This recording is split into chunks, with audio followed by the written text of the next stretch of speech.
Welcome everyone. In today's video, we will discuss one of the most important analytical method validation parameter, specificity. Specificity is one of the fundamental validation characteristic required by ICH guideline. Whether you are working in quality control, analytical method validation, analytical research and development, stability or regulatory affairs, understanding specificity is essential because it proves that your analytical method measures only the analyte of interest without interference from any other component. Today we will learn what is specificity, why specificity is important, ICH definition, how specificity is performed, different sample preparation, acceptance criteria, documentation, practical HPLC examples, common mistakes.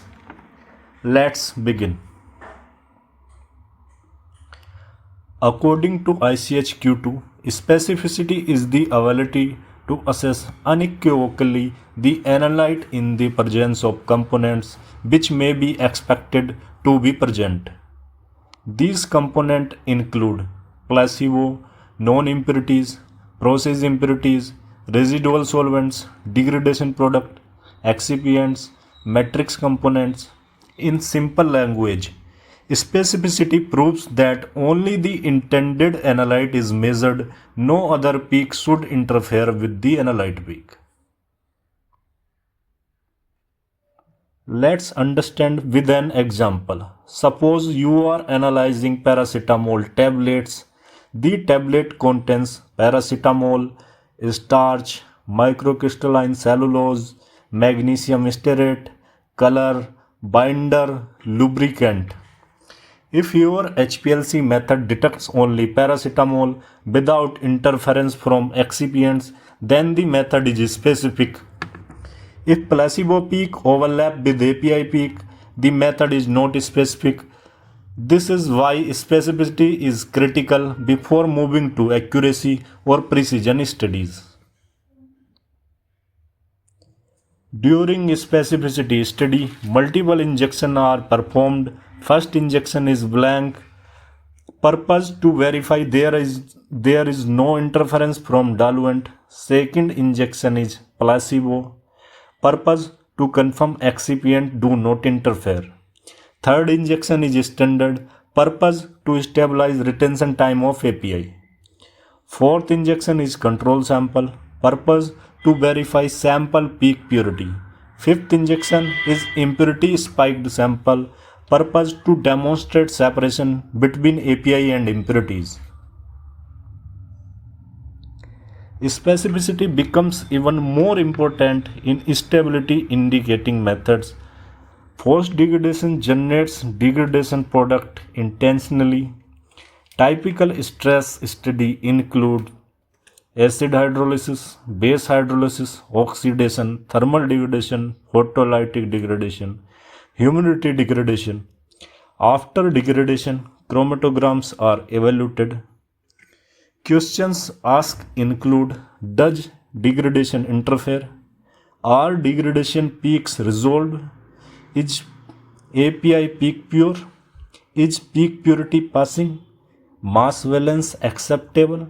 If yes, the method is considered stability indicating.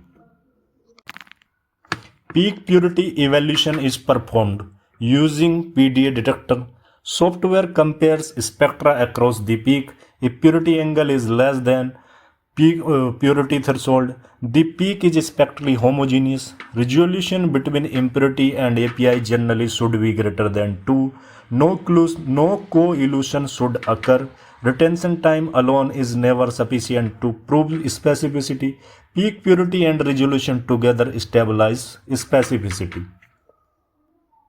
Acceptance criteria generally include no interference at analyte retention time, no placebo interference, no blank interference, resolution between critical pair greater than 2, peak purity pass, all impurities separated, mass valence acceptable, chromatograms should be properly named, integration must be correct, all observations should be documented in validation report. Let's summarize today's session. Specificity proves that your analytical method measures only the analyte of interest. Specificity should be evaluated using blank, placebo, standard, control sample, impurity spiked sample, force degraded sample. The analyst should verify no interference, good resolution, peak purity passing, proper separation, stability indicating capability. Remember, without specificity, all other validation parameters lose their significance because the method may not truly measure the intended analyte. I hope this session helped you understand specificity in analytical method validation. If you found this video useful, please like, share and subscribe to the channel. Thank you for watching. I will see you in the next pharmaceutical validation tutorial.